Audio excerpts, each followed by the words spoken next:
Nous savons que des médecins qui parlent des besoins spirituels ont des racines dans l'histoire de la religion, de la médecine et de l'assistance à la santé. Nous avons plusieurs motifs pour aborder le sujet de la santé et spiritualité et pour intégrer la spiritualité dans la pratique clinique. Beaucoup de patients sont religieux et donnent de l'importance à la spiritualité et elles voudraient que cet aspect soit abordé dans leur traitement.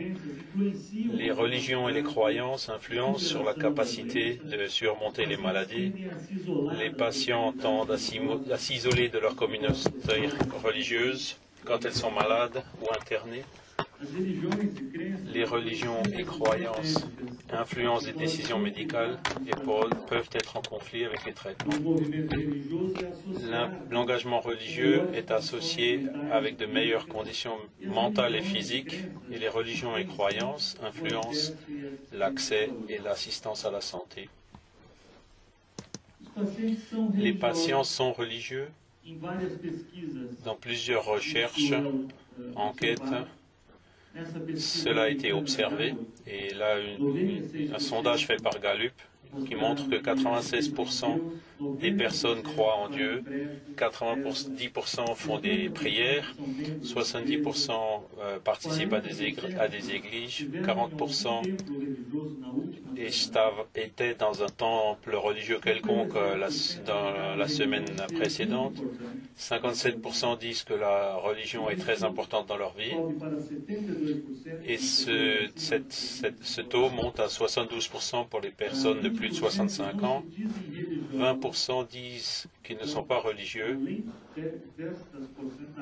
et donc au-delà de ces pourcentages, il y a 20% qui, bien qu'ils ne se disent pas religieux, souvent se disent spiritualistes ou spirituels.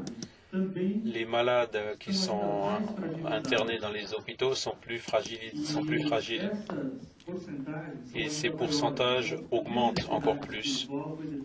Et donc le besoin spirituel a été détecté chez 88% des patients psychiatriques internés, 76% des patients pour des opérations chirurgicales qui ont rapporté 3 ou plus nécessités religieuses pendant la période où ils étaient internés à l'hôpital. Les situations où les patients ont relaté et ont sollicité à ce qu'on parle de spiritualité dans leur contact médical sont celles qui sont montrées dans ce tableau. Les patients en phase terminale ou très malades posent dans leur grande majorité cette question. Des patients avec des maladies chroniques, des patients qui ont eu un diagnostic récent d'une maladie chronique, des patients qui ont perdu un proche récemment ou qui se récupèrent d'une maladie sérieuse, qui ont été internés à l'hôpital. Il y a donc plusieurs nécessités dans la pratique clinique que le patient demande et que le patient aimerait bien que le médecin et son équipe d'assistance abordent donc le thème de la religiosité et de la spiritualité dans leur traitement. Dans une autre recherche de USA Weekend, 63% des Américains pensent que les médecins doivent aborder la spiritualité auprès des patients, 67% des personnes au-dessus de 55 ans et 66 à 81% auraient plus confiance dans leur médecin s'il abordait d'une certaine forme la spiritualité. 93% de cette autre recherche ont été d'accord ou demandent fortement que le médecin doit considérer la spiritualité du patient. Et moins de 10% en réalité le font. Il y a donc des barrières pour que ça se produise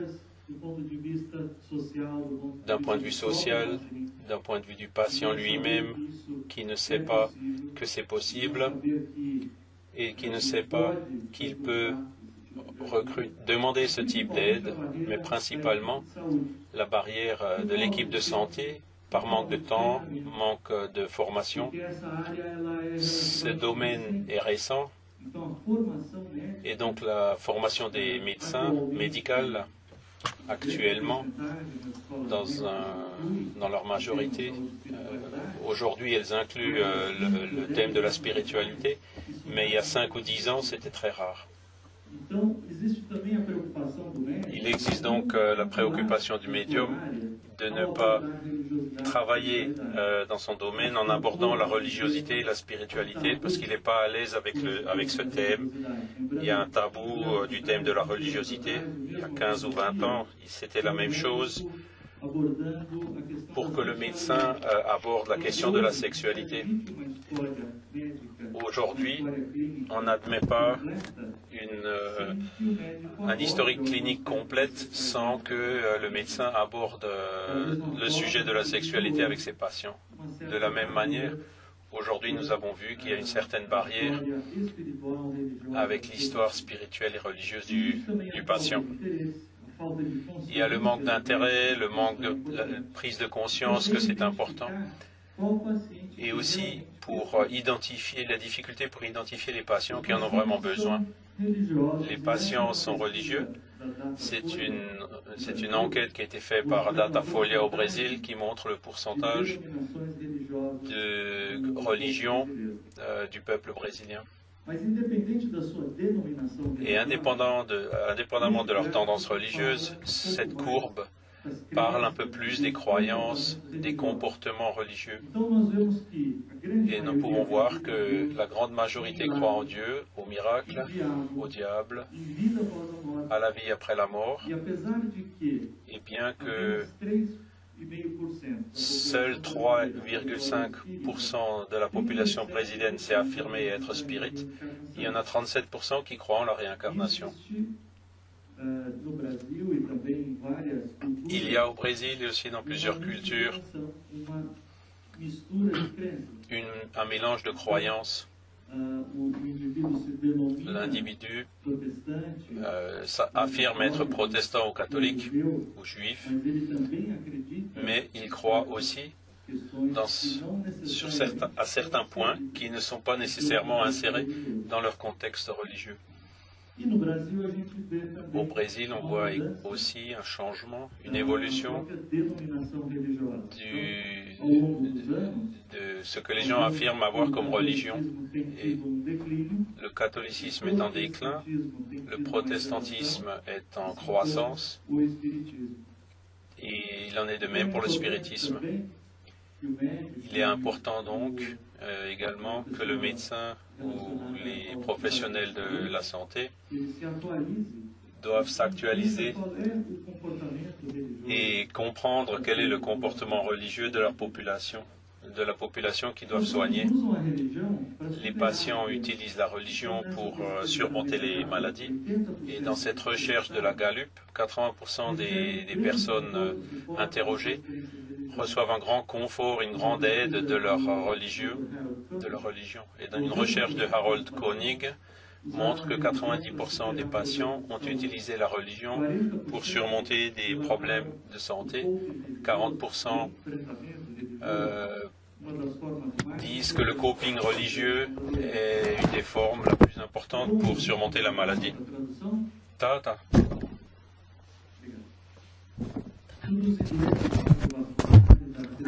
Les études de maladies cardiovasculaires montrent aussi cette importance. Il y a aussi des recherches dans plusieurs revues à grande distribution comme le New England Journal Medicine.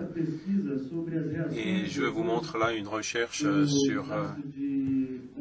qui a été faite après le 11 septembre, les attaques terroristes à New York, et comment les personnes ont fait face à cette situation. Et beaucoup d'entre elles ont utilisé la prière et les religions, les sentiments spirituels pour surmonter le traumatisme.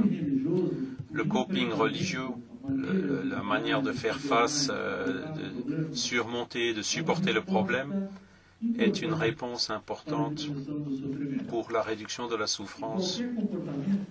Et tout comportement dans un but de protection contre une menace, indépendant de son succès ou pas, a également son importance. Le coping religieux peut être positif et il peut être négatif.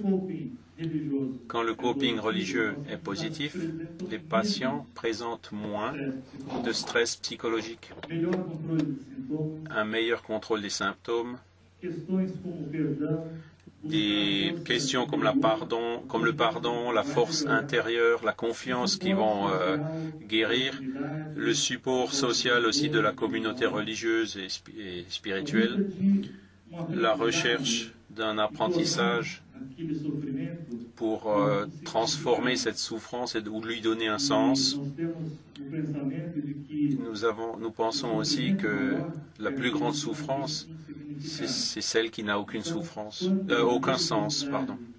Donc, lorsque la spiritualité ou la religiosité est insérée et donne un sens à cette souffrance, la manière de dépasser, de surmonter cette souffrance est très favorisée. Le patient, le fait de penser, de confier en Dieu, de l'appui spirituel donné aux autres, de prendre conscience que la vie est une partie de quelque chose de supérieur, ça aide à ne pas penser qu'aux problèmes qu'on a.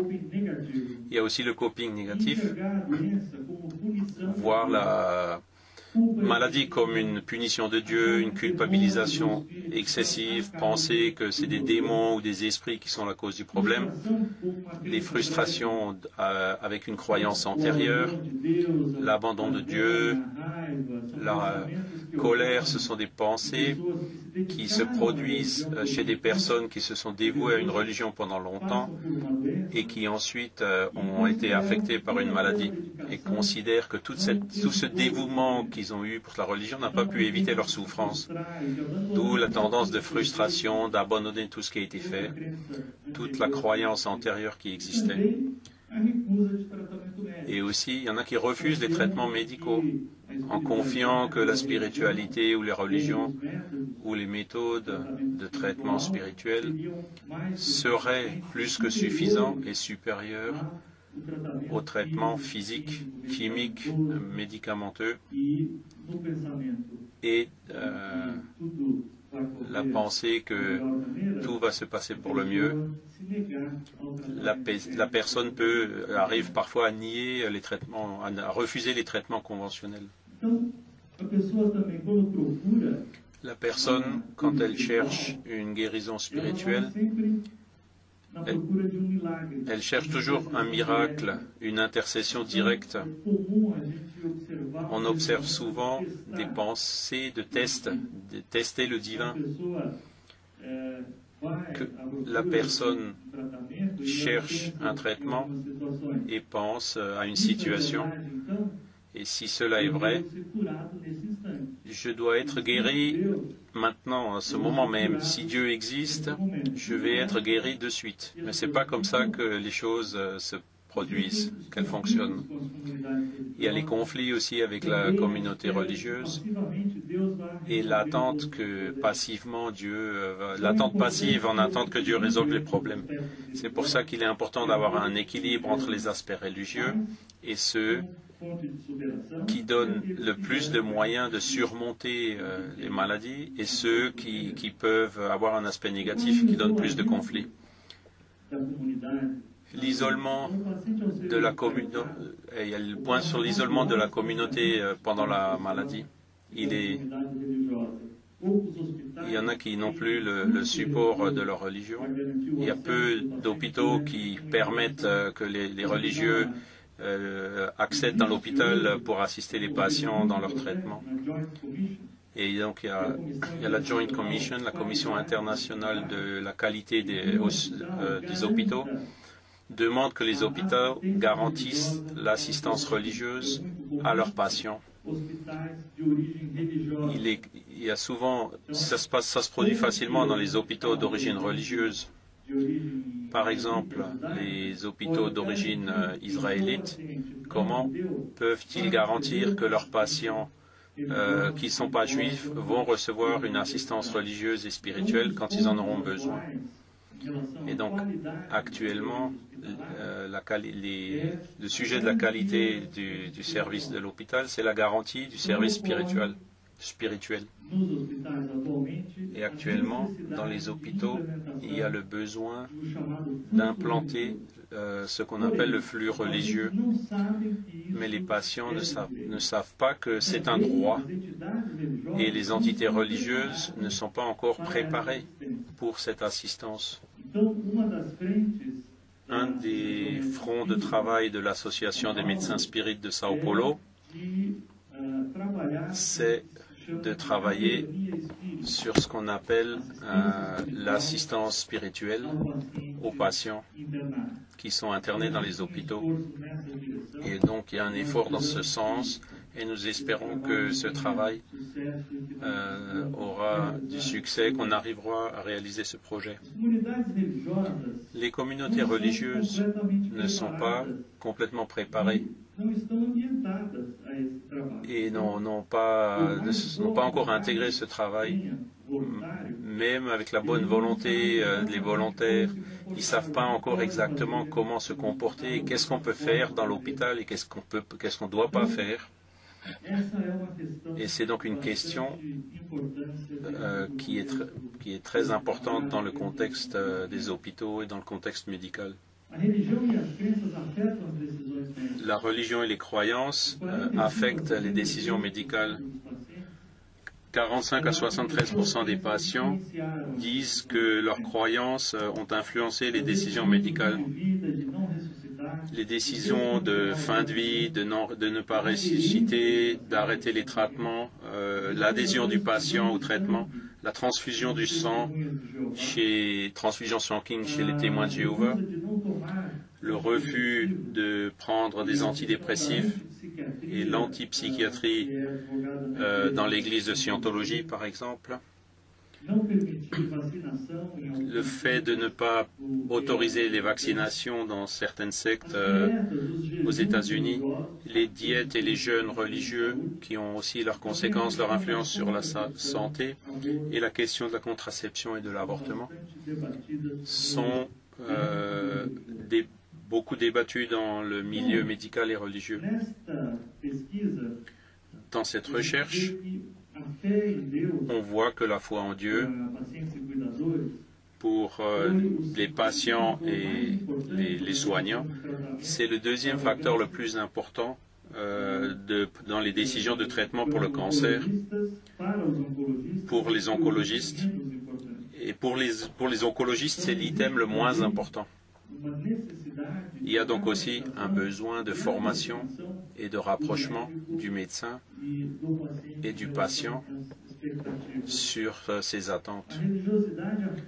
La religiosité influence la santé dans divers cas, dépression, anxiété, suicide, abus de drogue, le bien-être, les émotions positives, l'appui, l'aide sociale. Cette aide a une influence également sur la qualité de vie dans le processus santé et maladie, la mortalité, les espérances de vie, l'immunité, les maladies cardiovasculaires, les maladies chez les personnes âgées, les maladies neurologiques et la douleur. Et la religiosité affecte l'assistance à la santé, l'appui aux soins post-hospitalaires, après l'hôpital, la prévention des maladies, les aides au traitement, l'insertion de la médecine complémentaire, etc. La détection précoce des maladies. Il y a donc plusieurs nécessités de recherche dans le domaine de la santé et de la spiritualité. Et il faut mieux comprendre le comportement religieux, spirituel, les croyances des malades, des différentes cultures et religions. Et il est important donc d'évaluer l'impact négatif et positif de la religiosité, de la spiritualité et ses divers aspects dans les situations cliniques particulières, les maladies spécifiques particulières, les maladies spécifiques. Il faut étudier en détail les mécanismes biologiques qui sont activés par la religiosité et la spiritualité dans leurs aspects négatifs et positifs, et mesurer l'effet thérapeutique des interventions qui ont une interface religieuse et spirituelle pour qu'on puisse les répliquer et pour que l'on puisse établir les meilleures formes de traitement et les faire reconnaître. Donc, qu'est-ce qu'il faut faire, comment il faut le faire, quand il faut le faire, comment il faut intégrer la spiritualité dans la pratique clinique, qu'est-ce que le médecin peut faire dans son cabinet pour aborder correctement la spiritualité et intégrer la religiosité dans la santé du patient, comment parler de la spiritualité, son influence sur la santé, le comportement, les recommandations, le diagnostic, le traitement. Ce sont les questions que nous allons aborder maintenant. La spiritualité et la santé paraissent séparées, mais en réalité, elles sont absolument intégrées. La santé et la spiritualité, le spiritisme et les autres religions. Il est donc important de comprendre la religion de l'individu, mais plus que ça, ses croyances dans son contexte et son contexte spirituel. Le médecin et le patient, apparemment, sont aussi séparés, mais en réalité,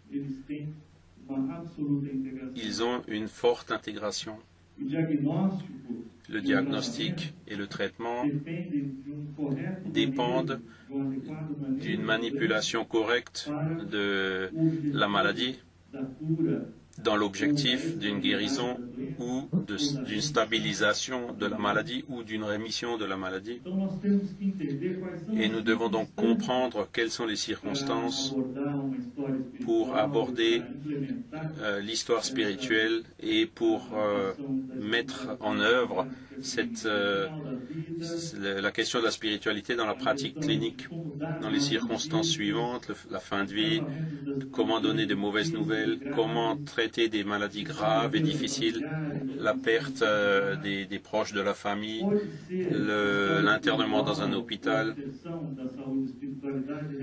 la santé spirituelle. Et dans toutes les rencontres médicales, le médecin doit ne pas intoxiquer la consultation avec cet aspect. Cette insertion doit être faite de la meilleure manière possible pour renforcer les liens entre le médecin et le patient. Comment devons-nous nous communiquer sur la spiritualité avec le patient? Comment reconnaître les thèmes spirituels? Comment suivre et répondre aux questions spirituelles que le patient pose verbalement ou non verbalement? Et comment aussi faire le relevé de l'historique spirituel? Donc la spiritualité chez le patient a un lien avec le manque de sens de la vie, le but de la vie, le désespoir d'être abandonné, que personne ne se rappelle de lui, la culpabilisation, la honte, la colère, l'abandon de Dieu et des autres, de ne pas se sentir aimé, d'être déconnecté, d'avoir un besoin de réconciliation et de pardon. Les patients montrent normalement un peu de leur croyance, de leur religiosité dans leur aspect physique lui-même, donc les symboles, les bijoux. Sur le lit de l'hôpital, on peut aussi observer des images, des lectures, des gestes, les mains jointes pour la prière, des expressions. Le patient, normalement, il donne toujours des indications sur l'importance qu'il donne à sa religiosité et à sa spiritualité. Mais normalement, nous n'y portons pas attention à cet aspect. L'historique spirituel du patient, comme tout autre aspect de la vie du patient, peut être inséré dans l'histoire sociale. L'historique social. et où on aborde son occupation, sa famille, les amis, son état civil, ses intérêts, hobbies, les exercices physiques, l'utilisation de substances comme le tabagisme et pourquoi pas l'historique spirituel qui fait partie d'une bonne compréhension de son patient, du patient. Nous pouvons faire cela rapidement, cette histoire spirituelle. Ça prend du temps et puis on n'en a pas beaucoup dans le contact entre le médecin et le patient. Mais cela peut être fait rapidement, de façon brève. Et il y a certains aspects aussi, certaines choses où il faut faire attention de ne pas forcer la coercion du patient, de pousser le patient à croire à quelque chose, de discuter, d'argumenter ou de polémique sur la religion. Ça, il faut absolument l'éviter. Il y a d'autres revues importantes, scientifiques, comme la JAMA ou The New England et la bibliothèque virtuelle qui contient une série d'articles où vous avez l'adresse internet là sur le slide. Il y a plusieurs institutions comme la George Washington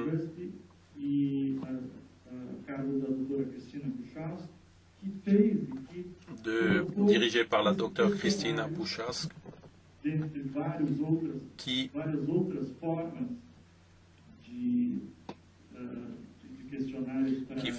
qui montre les différentes manières de questionner l'historique spirituel. Et l'American College recommande la méthode nommée FICA, F comme foi, I comme importance, C comme communauté et A comme action. Address en anglais. In care. Donc le premier point, la foi, la croyance. Est-ce que vous vous considérez religieux ou spiritualisé? Est-ce que vous avez des croyances spirituelles qui vous aident à faire face aux problèmes? Sinon, quel est le sens de la vie? Quel sens vous donnez à votre vie? Quelle est l'importance que vous donnez à cela, à la foi, à la croyance? Est-ce que la foi ou la croyance ont déjà influencé à surmonter d'autres problèmes? Est-ce que vous avez une croyance spécifique qui peut influencer les décisions médicales sur vous? Communauté, est-ce que vous appartenez à une communauté religieuse? Est-ce qu'elle vous aide? Comment? Y a-t-il un groupe de personnes que vous aimez vraiment ou qui sont importantes pour vous, comme les églises, les temples, les groupes, les centres, qui sont des sources d'aide sociale importantes? A comme action, comment est-ce que vous voudriez que votre médecin traite ce point avec vous? Pouvez-vous appeler un leader spirituel pour mieux orienter cette action? Ces 4 questions recommandées par le American College of Physicians, qui est l'institution médicale américaine qui guide la pratique clinique aux États-Unis. Elle a donc été implémentée dans certaines situations et aussi au congrès du American College. Il y a donc des formations, il y a un workshop pour faire de la formation sur ces expériences, pour faire un relevé de l'historique spirituel des patients. Il y a aussi d'autres instruments, d'autres formes pour relever l'historique spirituel. Uniquement pour en citer quelques-uns, on n'en peut pas rentrer dans les détails. Et il y a d'autres. Qu'est-ce que nous devons donc faire au quotidien? La première chose, nous devons porter attention aux patients.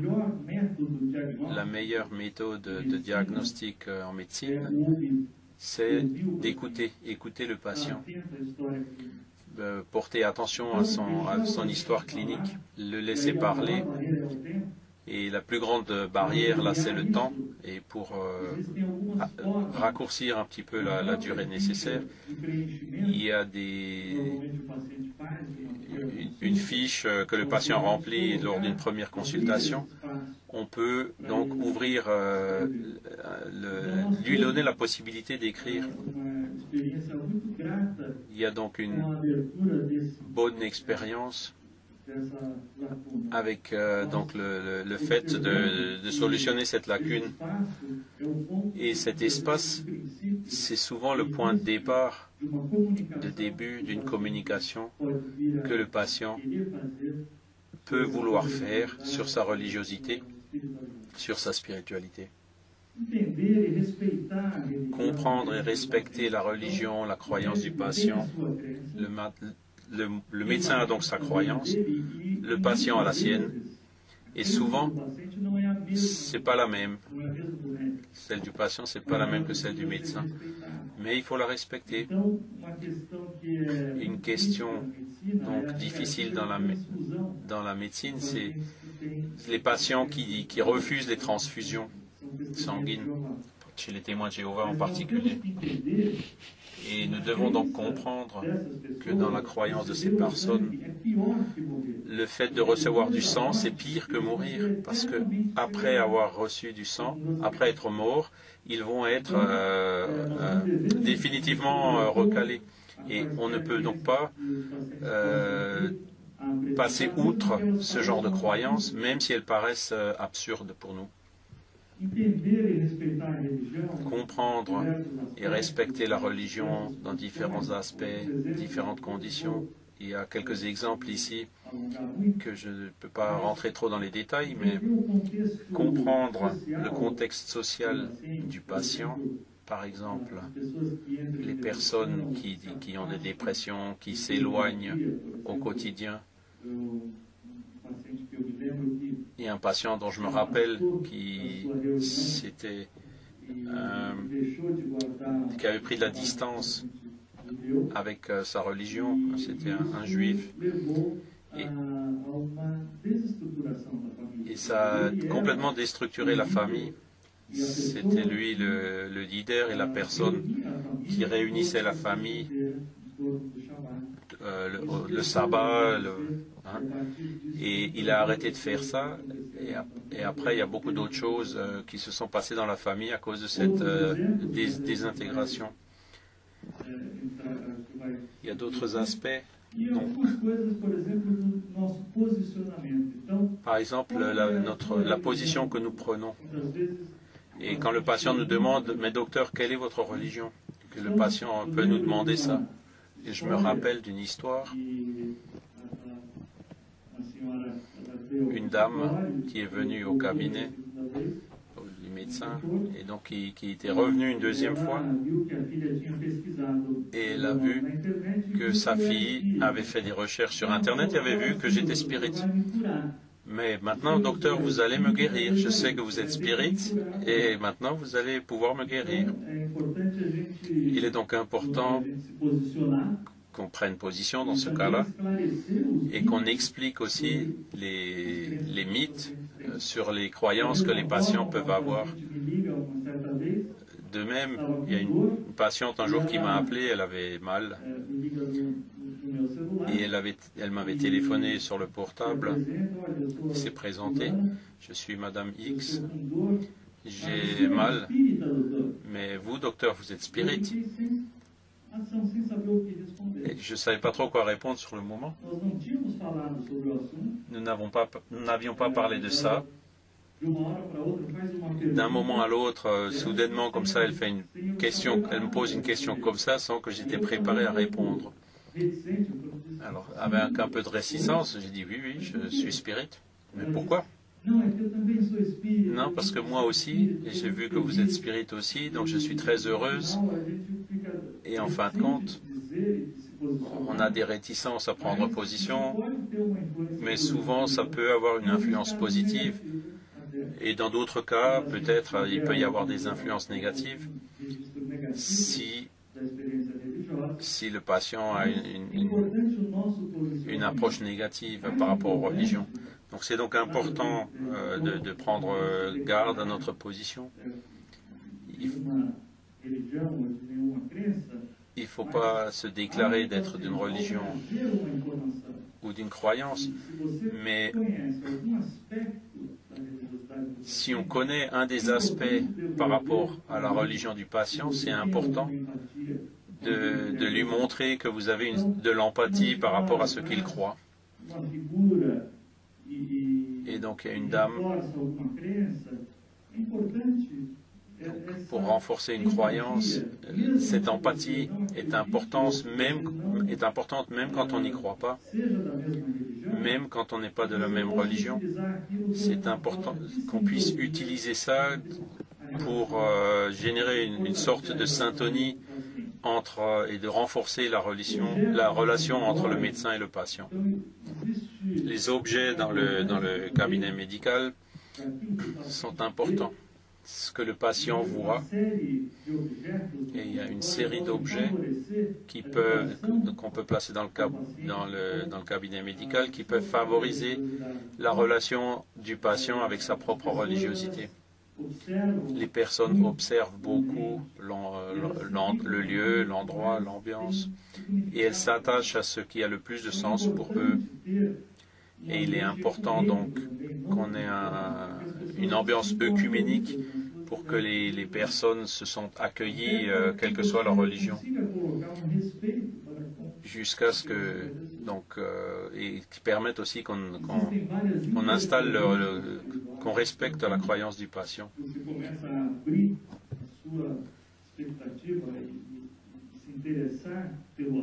Quand on commence à montrer de l'intérêt pour le sujet, il y a aussi des patients qui commencent à raconter des choses qui donc sont nouvelles pour nous. Il y a une série de questions, de situations qui peuvent se produire une fois qu'on a ouvert donc l'historique. Et ça permettra de mieux comprendre les choses que le patient va dire. Et donc, encore une fois, pour avoir une meilleure relation entre le patient et puis le médecin. Qu'est-ce qu'il faut faire? La religiosité est une donnée démographique. Le patient qui se déclare athée, qui a déjà pensé au suicide,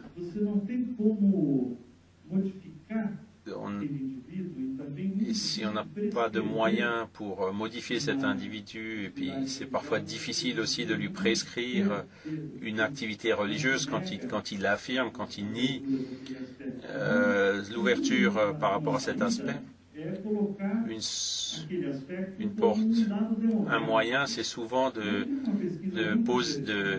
montrer cet aspect avec des données démographiques. Et donc là, je vous montre une recherche, encore une fois, du Dr Koenig auprès de 2000 personnes aux États-Unis, où il montre,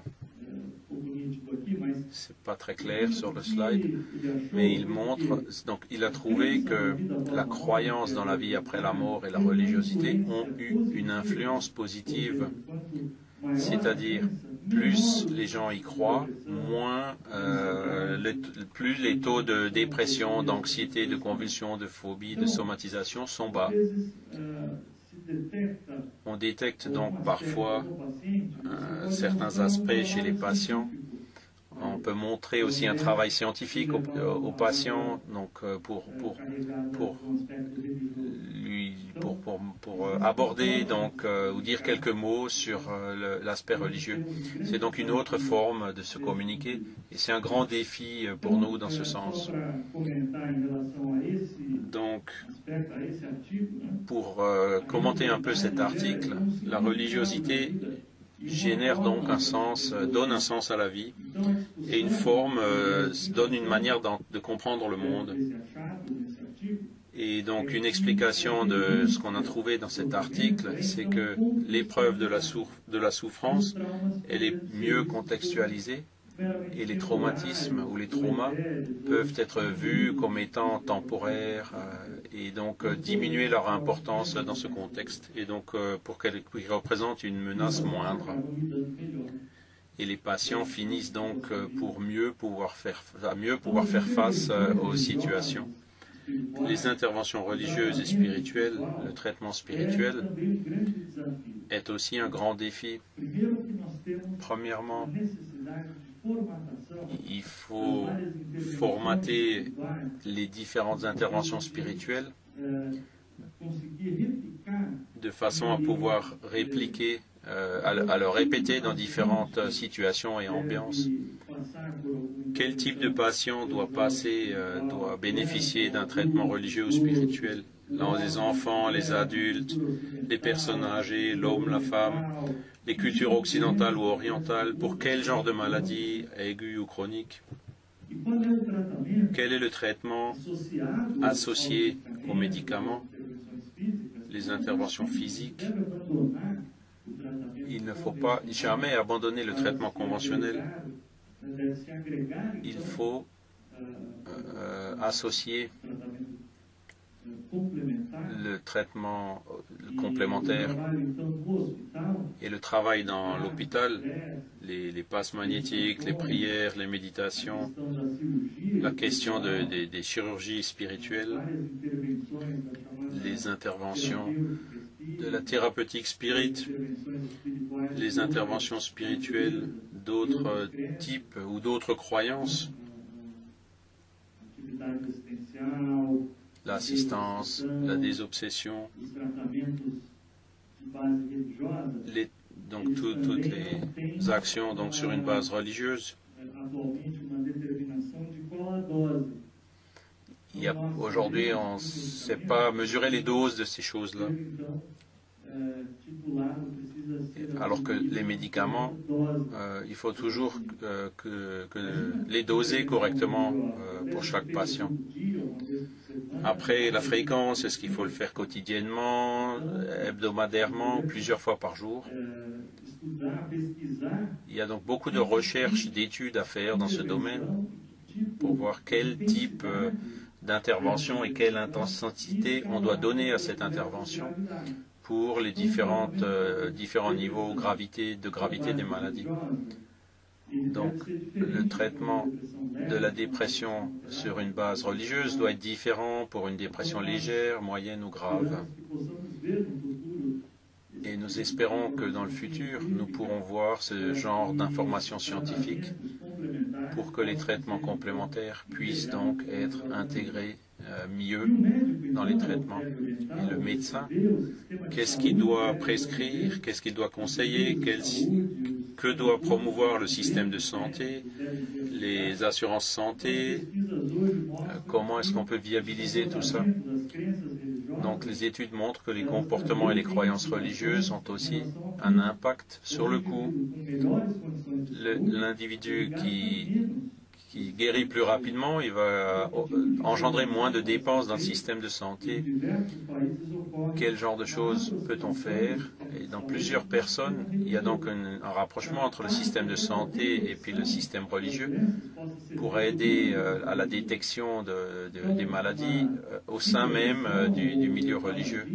L'hypertension, le tabagisme, d'autres aspects de la santé initiaux de base peuvent aussi être travaillés d'une façon ou d'une autre et insérés dans l'ambiance religieuse.